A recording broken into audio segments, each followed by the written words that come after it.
Hi, my name is Rachel, and today we're talking about a publisher behaving badly. Today's publisher is Scholastic. Scholastic is one of the largest publishers. They are being called out because of several reasons, and this all is interwoven together. But most recently, it was brought to light that during their Scholastic book fairs, librarians were given a default list of books and then an optional opt-in for diversity. So, yikes. And let me just tell you that I went to the Scholastic book fair this year for the first time as an adult with my own kids. I grew up in schools where the Scholastic book fair was not a thing because I went to private Christian schools, and we were not even allowed to opt in to the Scholastic book fair. So I get it. Like, I understand this issue, but I just can't believe that instead of boldly coming out against those types of people who made it so that I couldn't even go to the book fair, Scholastic decided to capitulate and then try to pretend that they didn't. It's really disappointing. I mean, we spent a lot of money at that book fair this year. We were very excited. My husband never got to buy anything at the book fair because he grew up poor. I didn't get to go at all, and I thought that this is the perfect opportunity to do this with my kids, and we had a blast, and I don't regret it, but I regret the actions of Scholastic. But this video, I'll be honest, it's not only calling out Scholastic book fair for their bullshit, but to prove the point that I was fucking right. I was right. Recently, I said this in a video where I was talking about my resident book banner here in Hillsborough County, Julie Gephardt's. Now, technically, this didn't get banned and challenged by schools. What happened was y'all have made a climate where it is impossible for people to even talk about racism. That publisher asked her to remove the theme of racism from this book. This is set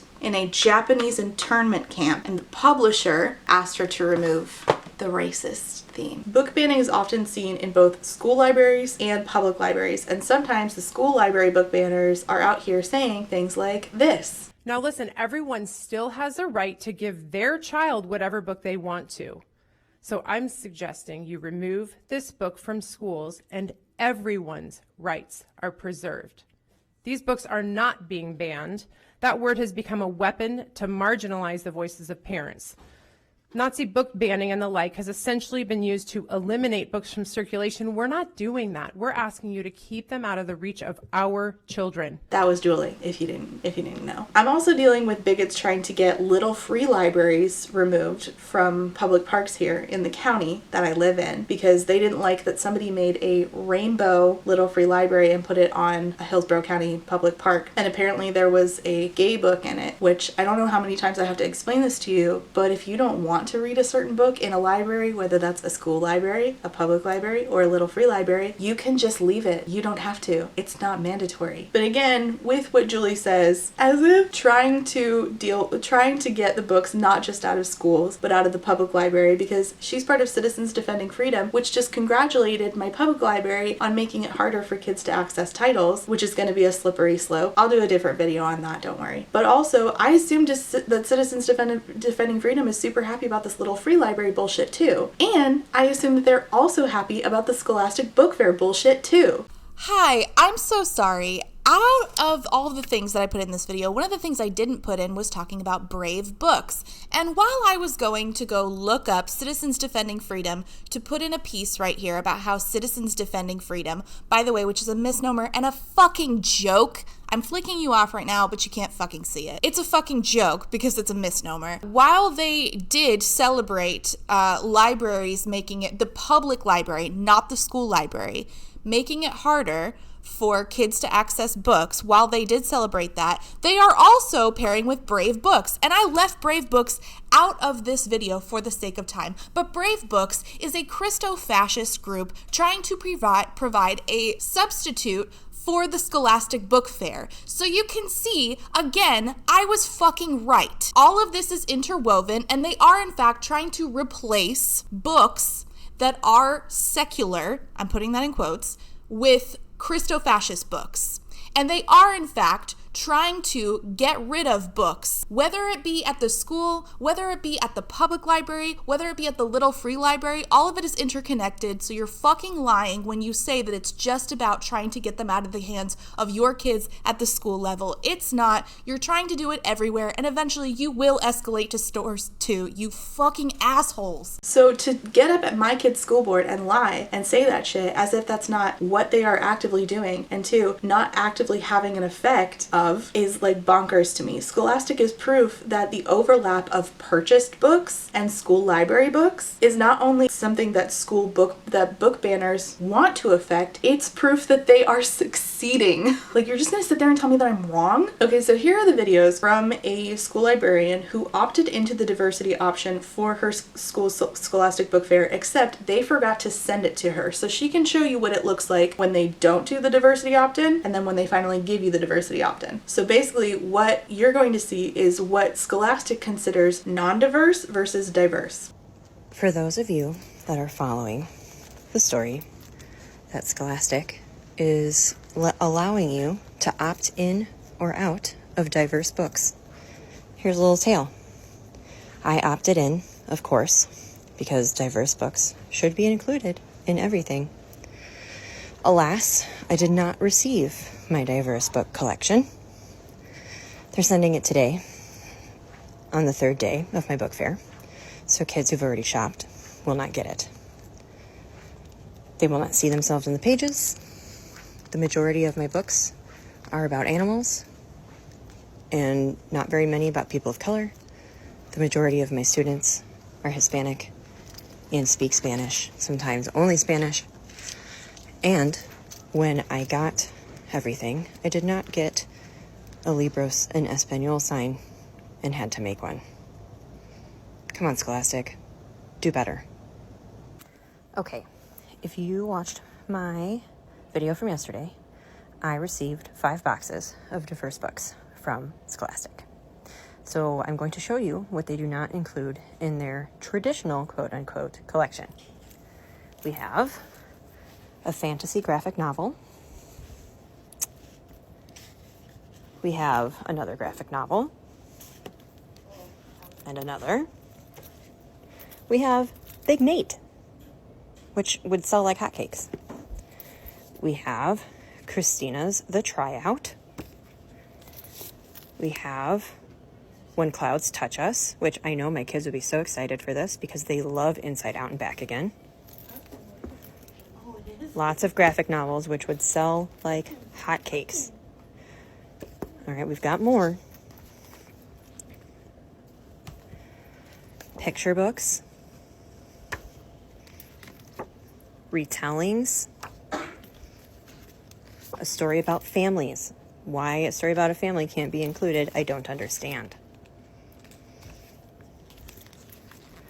Home for Meow. This is literally a story about a cat.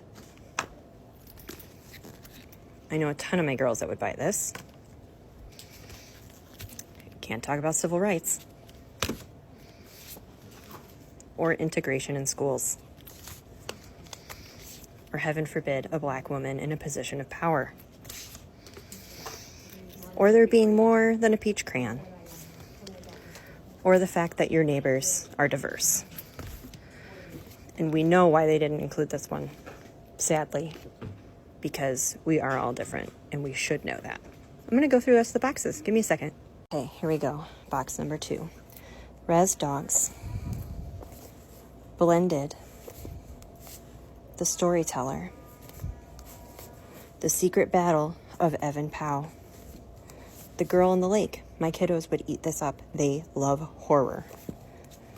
Refugee. This is a school-wide favorite. Why on earth? I just don't understand. Pets Rule. I don't understand. Her Own 2 Feet. The Great Shine-a-thon Showcase. Battle Dragons.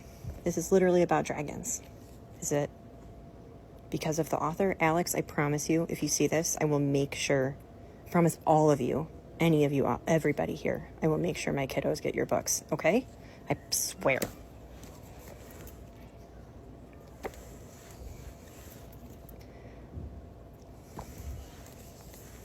Remarkably Ruby. These check out all the time.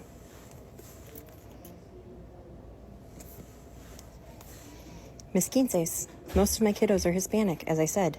They love that graphic novel. And Jojo Siwa. Final box. It gets better, just wait. I know my kiddos would love some of these. This is awesome. This would be great for my kids.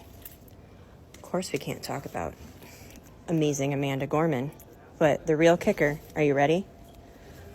We can't learn about our world history because it's too diverse, so we have to opt in for that. Please share this. Let people know what's going on. Do whatever you can. Over and out. Hi, I'm Tegan. I posted the video of my book fair, and when it arrived that it did not include the diverse collection that I requested. So this was through Scholastic. So I had the first video showing you my fair without the books, and then I shared the video of me unboxing what they considered diverse books and did not include in the regular collection. I wanted to thank everybody who's been supportive and reaching out and fighting the good fight and trying to make sure that all of our readers and our kiddos have access to books that they can see themselves in and learn about other people in. I've had two big questions that a lot of people have been asking me on the video here on Instagram and also on TikTok. One was, why did I put the fair out without those books? I did that because I did not want to punish the kids for the actions and the decisions made by a big corporation. They should not be denied access to any book because of the decisions of a big corporation. So yes, if one of those kids wanted to buy Dogman while I was waiting for the diverse books to come, I was not going to stop that kid from buying Dogman. This is maybe one of the only times the kids' families are able to buy them books, and I didn't want to take that time away from them. The second question is, why am I using Scholastic? So I'm new at the school I'm at this year. This fair was already set up. I kind of was thrown in and started from there. So I know there are other book fair options out there. I'm looking into them. I'm going to see what we can do within the district and talk to my fellow librarians in the district and see, like, how was your experience with the fair and what would you think about looking into something else? I'm curious to see what the response to this will be. And I can only hope that maybe we can just include all books in the collection because diverse people exist in the world. And that's just the way the world is. It's diverse. So thank you, everybody, for your support. And if you have any other questions or anything I can answer, leave me a comment. And thank you all so much. So I would love for them to explain several fucking things here. And they did release a statement. So let's look at what it says and see if it clears up any of my questions. A message from Scholastic on U.S. book fairs. Scholastic provides diverse titles to every book fair. There have been a number of misconceptions that we want to clarify about how we have created a path to host Scholastic book fairs, even as schools and educators in the U.S. navigate restrictions imposed on them by state legislation and local policy. The biggest misconception is that Scholastic book fairs is putting all diverse titles into one optional case. That is not true in any school, in any location we serve. There is now an enacted or pending legislation in more than 30 U.S. states prohibiting certain kinds of books from being in schools, mostly LGBTQIA+ titles and books that engage with the presence of racism in our country. Because Scholastic book fairs are invited into schools where books can be purchased by kids on their own, I just want to point out before I even go anywhere that this entire paragraph right here proves Julie wrong. That right there proves it, okay? Even the purchased books. It starts with the Scholastic book fair and then it's going to move to bookstores, undoubtedly. Because even the purchased books, you can still buy them, can I? What if I can't access it? What if Scholastic's the only way I can access? What then? I'll continue. Because Scholastic book fairs are invited into schools where books can be purchased by kids on their own, these laws create an almost impossible dilemma. Back away from these titles or risk making teachers, librarians, and volunteers vulnerable to being fired, sued, or prosecuted. I'm going to cut in right here because I didn't say something in the video that I just need to say here. With whose money? With whose money? They said that this is about the elementary schools. It says down here at the bottom, I will highlight it for you. And we continue to offer diverse books throughout our middle school fairs, which remain unchanged. So assumedly that means that they are only talking about elementary school book fairs, okay? So where is an elementary school student getting money? Middle schoolers, I can see it. I had cash that my parents didn't know about in middle school. Sure, middle schoolers are doing some fuck shit. Okay, elementary school? Where is an elementary school student getting money to go secretly buy a book that their parents don't want them to read? Elementary school students, if they get secret money, they are not buying books their parents don't want them to read. They are buying candy. This is such nonsense. Are you fucking kidding me? Oh my God. To continue offering these books as well as even more high-interest titles, we created an additional collection called Share Every Story, Celebrate Every Voice for our U.S. elementary school fairs. We cannot make a decision for our school partners around what risks they are willing to take based on the state and local laws that apply to their school districts. So these topics in this collection have been part of many planning calls that happen in advance of shipping a fair. We don't pretend the solution is perfect, but the other option would be to not offer these books at all, which is not something we consider. There's a wide range of diverse titles throughout every book fair for every age level, and we continue to offer diverse books throughout our middle school book fairs, which remain unchanged. I don't know about that because a lot of schools are K through 8. So what do you do in that situation? Like, my kids attend a K through 8 school. So what then? Because there's not a separate library. So what then? All children need to see themselves in stories, and it is extremely unsettling to consider a world in which they don't. Scholastic's commitment remains unshakable to publish and distribute stories representative of all voices. Yeah, that's not clearing things up for me. How are we deciding what's diverse and what's not? What does that actually mean? Because it's looking to me as though, based on what you did not send this librarian, y'all are just leaving out not really queer books, but Black authors writing about Black kids' stories. Same for the Latina community, the Asian community, the Muslim community, just for existing in those identities. That's something that you think is too contentious. Don't those kids go to those schools? It just seems to me that you are essentially just defaulting to whiteness. Why is that something that you thought was helpful to anybody? Who decided which books were going in which option and why? What metric exactly was used to decide whether or not they needed to be separated from the default and put in the opt-in option? Why is it that things like Amanda Gorman's children's book has to be opted in for? Why? A history book is considered too diverse to be the default? Why? You are going to have to make a lot of explanations very quickly. Further, this is a prime example of virtue signaling, because, like, have there been issues with books sold at the Scholastic Book Fair then affecting teachers because conservatives are the worst? Yeah, absolutely. A teacher in Georgia was fired last school year over reading the book My Shadow is Purple. So the Cobb County, Georgia Board of Education terminated this teacher's employment despite a tribunal panel that recommended she keep her job. And apparently this book was available to purchase at the Scholastic Book Fair. But then there is that new state law in Georgia that puts restrictions on what teachers can read in the classroom. This is the same county that removed 2 more books after Libs of TikTok got involved with what's available at these schools. And Libs of TikTok also got involved with my school board recently, and I'm not fucking happy about it. And if I find out that a certain person, whose name is Julie, contacted them directly to get them involved, I'm gonna be really fucking pissed. I'm gonna talk about that whole situation in another video too. So yeah, I understand that teachers can be fired because books that are available through Scholastic then don't meet the same laws that are set by the, so I get that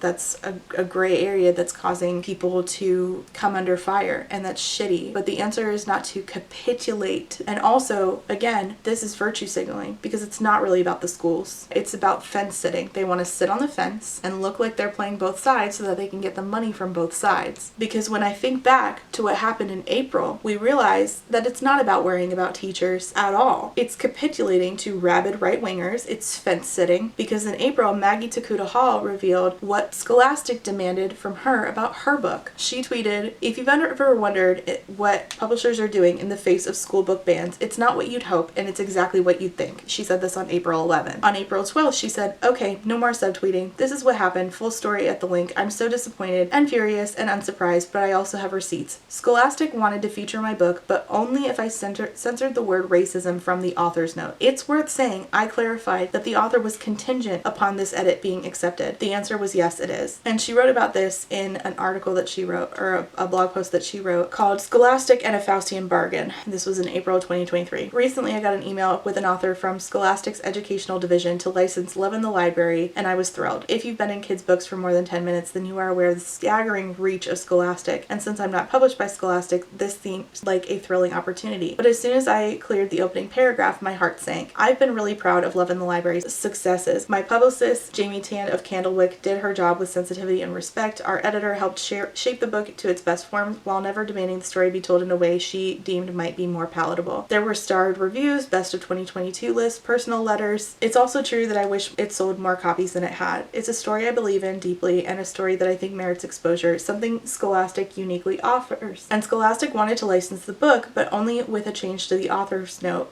My offer was contingent upon it. Without even looking, I knew what it was going to be. It was going to be the paragraph that inspires one-star reviews from angry patriots, the one that sends them to my inbox with words unfit to repeat here or anywhere. And sure enough, that was exactly what they wanted to remove. But not only that, the word racism should be removed from the author's note altogether. So the author's note, I'll read it to you. I have the book, actually. It would be easier for me to pull out the book. So this is Maggie Takuta Hall's book that Scholastic wanted to license, and my kids and I love this book. And this is about her grandparents falling in love in a Japanese internment camp here in the United States, which is a part of history that often does not get talked about. I did not know about it until I was an adult. This is the author's note. This is a true story mostly. George and Tama are my maternal grandparents. They had 5 children, including my mother. They truly did meet in Minidoka, a Japanese incarceration camp in Idaho. Tama was the camp librarian. Their first son, Floyd, was born there, but the dialogue is imagined, save for one line. The miracle is in all of us. Those are Tama's exact words taken from her journal. After the nation of Japan attacked Pearl Harbor in 1941, Franklin D. Roosevelt signed Executive Order 9066, which caused citizens of Japanese ancestry on the West Coast to be relocated. This was tidy language used to obfuscate the truth that American citizens were to be wrongfully imprisoned for the crime of being Japanese. And it goes on to say, this is not to say that it was worth it, them meeting and falling in love. Their improbable joy does not excuse virulent racism, nor does it minimize the pain, trauma, and the deaths that resulted from it, but it is to situate it into the deeply American tradition of racism. As much as I would hope this would be a story of a distant past, it is not. It's very much the story of America here and now. The racism that put my parents into Minidoka is the same hate that keeps children in cages on our border. It's the myth of white supremacy that brought slavery to our past and allows the police to murder black people in our present. It's the same fear that brings Muslim bans. It's the same contempt that creates voter suppression, medical apartheid, and food desert. The same cruelty that carved reservations out of stolen sovereign land that paved the Trail of Tears. Hate is not a virus, it is an American tradition. Now, those are pretty powerful and seething words. Yeah, I agree with them.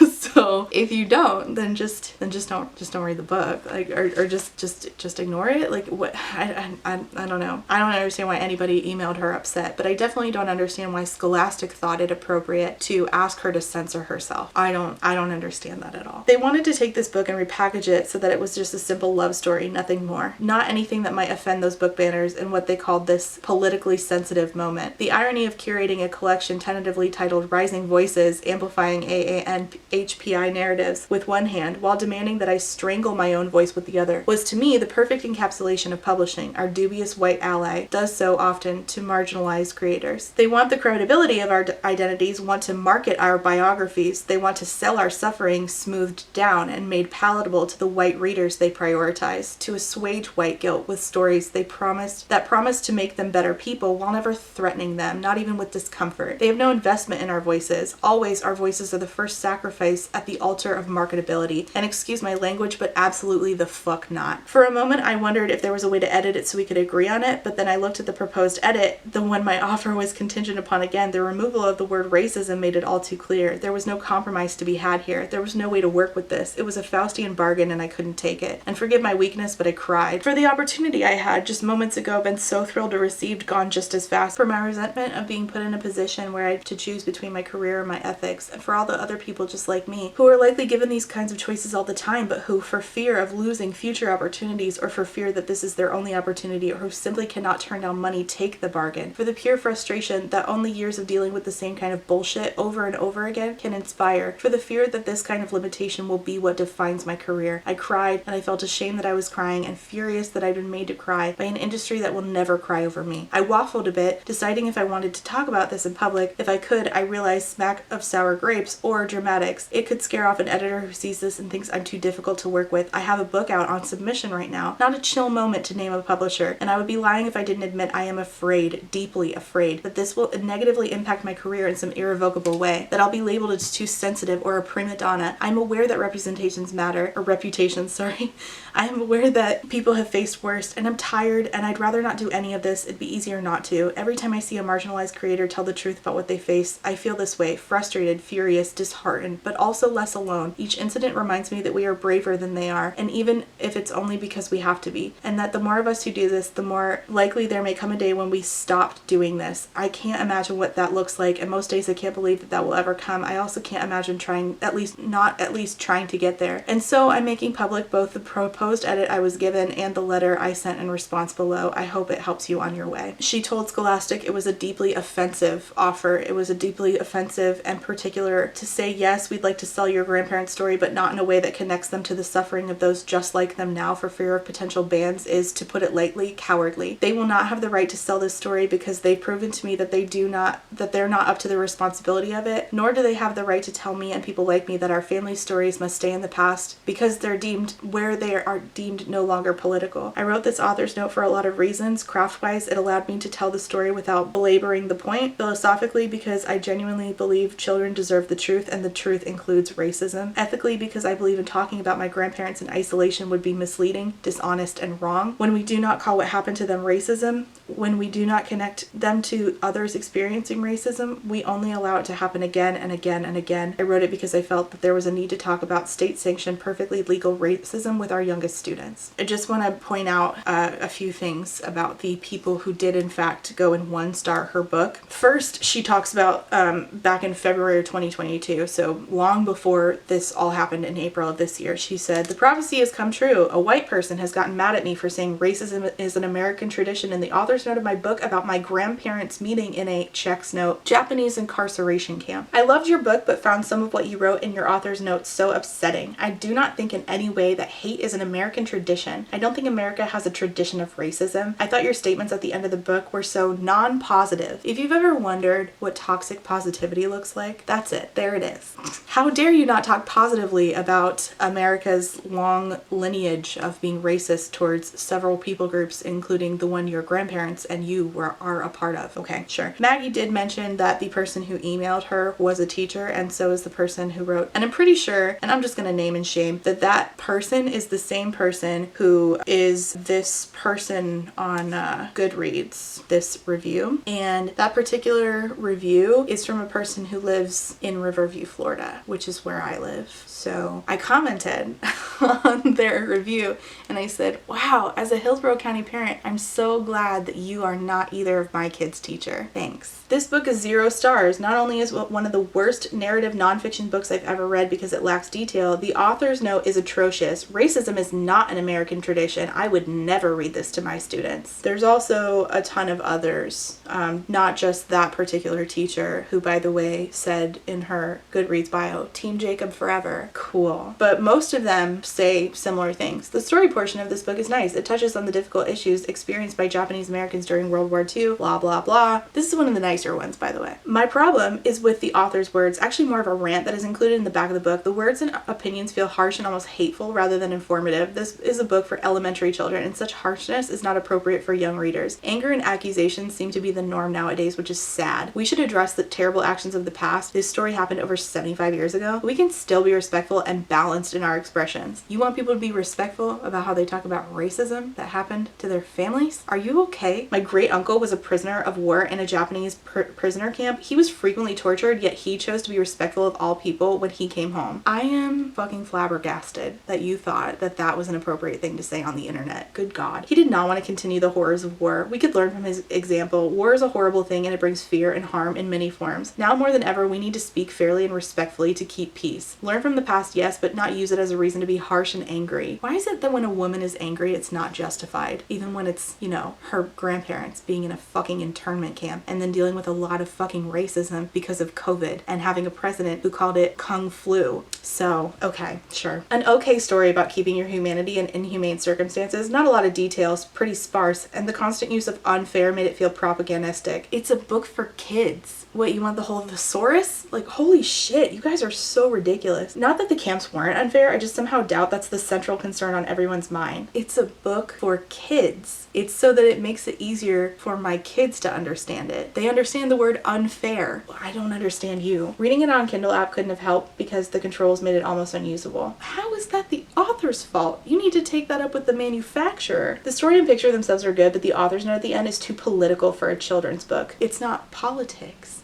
It's people's lives. Oh my god. The story and illustrations are five stars for beauty, telling a fictionalized biography of one miraculous story in the middle of a dark time for many Americans. It's not really a fictionalized biography though, is it? I don't know that that's the proper term. However, the letter from the author is full of white supremacy shaming, which has no place in a children's book. You don't think we should teach kids that white supremacy is bad? Are you okay? In addition to the real truth that while the author's grandparents about whom the story is written were Japanese American, the reality of internment camps during World War II included white German Americans. The author's assertion about white supremacy is unfounded and untrue. Yeah, no, it's not. It was explicitly stated that it was about the race of Japanese people, so, okay. My 4 and 7-year-old don't understand this, nor do they need to be shamed for something they had no part in. Well, it's so funny. I also have a 4 and 7-year-old, and they don't have an issue with this book, and neither do I. So maybe the problem is you. Weird. We learn lessons just by history itself, not because an author feels the need to stand on their own inflated soapbox. Parents beware. Oh, I'm gonna be aware. This is a survival of circumstances, blah, blah, blah. The author's note at the end is powerful, yet it is also frustrating. My coworker read a paragraph to me that had ended with, hate is not a virus, it is an American tradition. First of all, hate is not an American thing. Hate existed before America did. Oh my god. I don't think you understand what traditions are. Traditions aren't just in one plate, like they carry over.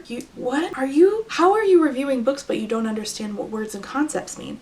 Of course hate existed before America did. So did Christmas. But Christmas now, we have particular traditions around Christmas that are very central to America. Is an American tradition, is it not? Because they cultivated in the birth of America. Hate is also that way. Why do I have to sit there and explain this to adults? This is bonkers. But then the 1 stars, those were just the 2 and 3 stars, mind you. The 1 stars were really something. The only thing being done in a library is reading. This book suggesting inappropriate actions. Please stop. What? By the way, they shelved this as, I never read this, I just wrote a review. Yeah. Typical. Conservative, doesn't read the book but says that it's grooming. Typical. I thought this book was totally inappropriate for a children's book. I thought the title and cover were very weird for a child to begin with. Point it out to me. I am absolutely confounded right now. I have no idea what you're talking about. As a parent, what the fuck are you talking about? The story told of 2 people meeting and falling in love in a Japanese internment camp during World War II. Would you have preferred the title to be Love in World War II? Is that it? Nowhere in the story does it explain the war or why the people were in the internment camp. Yeah, because it's for kids, and so she explained the internment camps in the beginning of the author's note and the back, which you're about to complain about, but then parents, if the kids have questions, can use the author's note to answer those questions. Are you okay? I agree that this is a very sad time in American history. Okay. But none of the history was explained for children who, for the most part, would have little to no prior knowledge of the situation that occurred. Yes, Kelly Viach. Why is that? Why is it that the kids would not have any understanding or information on this? By the way, the information is in the back of the book in the author's note that you're about to complain about. I'm just saying. Then the author had a very hateful message at the end about hatred in America that I thought was very inappropriate for children. I definitely will not be buying this book from my school library, and I will discourage others from buying it as well. Very disappointing book. I looked up Kelly Viach. You know where she teaches?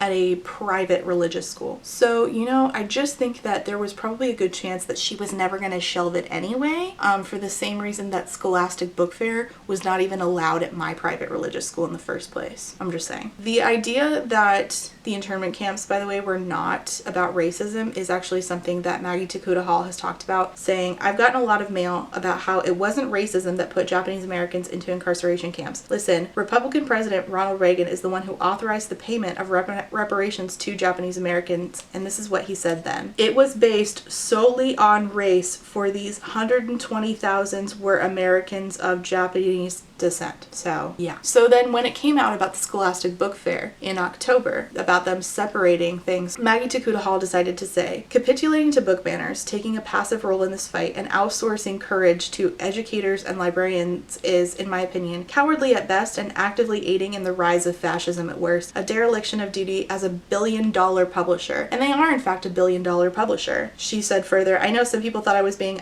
difficult when I rejected the offer to license my book even after they rescinded their demand that I edit out the word racism, but I stand by my decision. As she fucking should. I wouldn't have worked with them either after that. Even asking was inappropriate. I would never have worked with them after that. It's worth noting, she says, that Peter Warwick takes in a yearly salary of over $3 million a year. Maybe he could take a pay cut to help fund actual resources to support the the educators his company supposedly cherishes as they fight this battle on Scholastic's behalf. So even though the publisher changed its mind on the word racism being in the book, Maggie still said no. Maggie is the one who's actually supporting the educators and the teachers and the kids and her own community. Meanwhile, who's Scholastic supporting? Because it's not their own workers or anybody else seemingly, because Maggie Hall just tweeted again a couple days ago saying, "I stand in complete solidarity with the striking workers of Scholastic who are asking for fair wages and for the publishing giant to stand by their ideals at the bargaining table and at their book fairs." Because Scholastic workers did a walkout on November 1st as part of a one-day stoppage. They rallied on Zoom instead and held a in-person picket outside the corporate headquarters in New York City of Scholastic. The union's collective bargaining contract expired in May of 2022, and they have been bargaining since last October in 2022 with the company to no avail. A member of the Scholastic Union, Sandra Roldan, said, "What we are asking for from a billion-dollar company is enough to live on as employees. We have members who have had to use their retirement savings to keep up with the inflationary cost and rent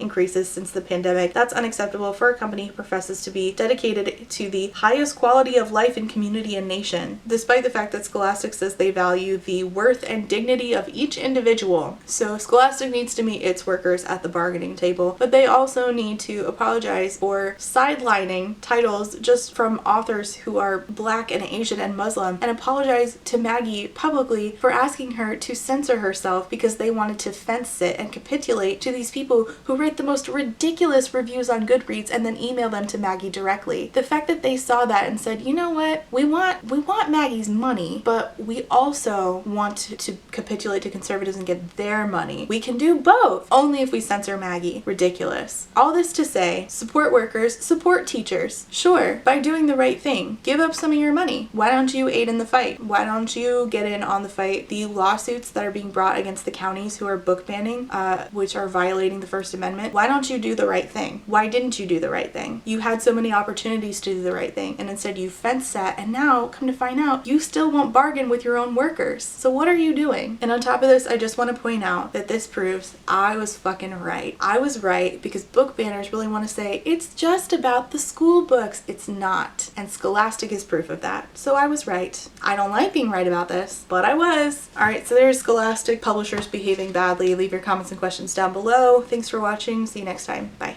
So before I go, I have to say thank you for being a friend to my Therapy Bills patrons, and those are Alexander, Allie Magpie, Amba Hextras, Cami, Chris, Claire, Des Roberts, DJ Rocktopus, Ellie, Emperor's New Blues, Aaron, Eric, Harley, Jack and Jill, Ian, John E, Casey McKenzie, Kaleno K, Kate W, Caitlin M, Quinn, Lady Kittybug, Lex, Alice, Peggy Lou, Rain, Reese, SJ, Scarlett, Samar, Shiny, and SMK.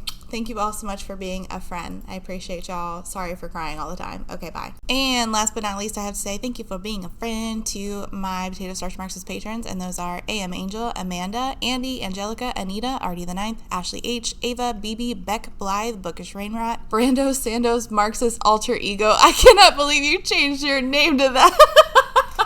Bree, Caitlin, Cardinal Ginger, Carlin, Cassandra, Catherine, Kathy, Chris, CJ, Cole, Colleen, Corwin, Corey, Darren, Deborah, Dex, Diet Goth, Dorian, Ebby, Emily, Emily A, Emily L, Aaron, Ezra, Hannah C, Hannah T, Harpy Kuro, Haley, Ilianaka, India Inks, JM Tennant, Jay is on Olympus, JT, Jen Michelle, Jenny G, Jess B, Jessa Sue, Jillian, Jojo Bookish, Just Pugsley, oh boy, my mouth is not cooperating, Kaylee, Kat, Katie, Katya, Kayala, Kendra, Kylie, Laughing Cat Dog, Lazarus Ray, Library of Scars, Lisa, LP, Lou Siri, Lustful Octopus, MK Martin, Marcella, Marquita, Malara, MK Books, Molly, James, Nat, Natalie, Never, Nicole G, Nicole R, Nine Binary, Paige P, Penny Chilling, Foxglove, Pixel Stars, Pure Rachel, Rat Sarah, Reba, Rebecca, Ren, Robin, Rosie, Rowan, Other Rowan, Sequoia, Sadie, Samantha M, Sarah C, Sarah H, Sarah the Bear, Shamed, Shannon, Sheena K, Sean, Talia, Three Old Dogs, Tina, Toast, Trash Can Teddy, Tito Phoenix, Wild Cat, Writer A. Thank you all so much for being a friend.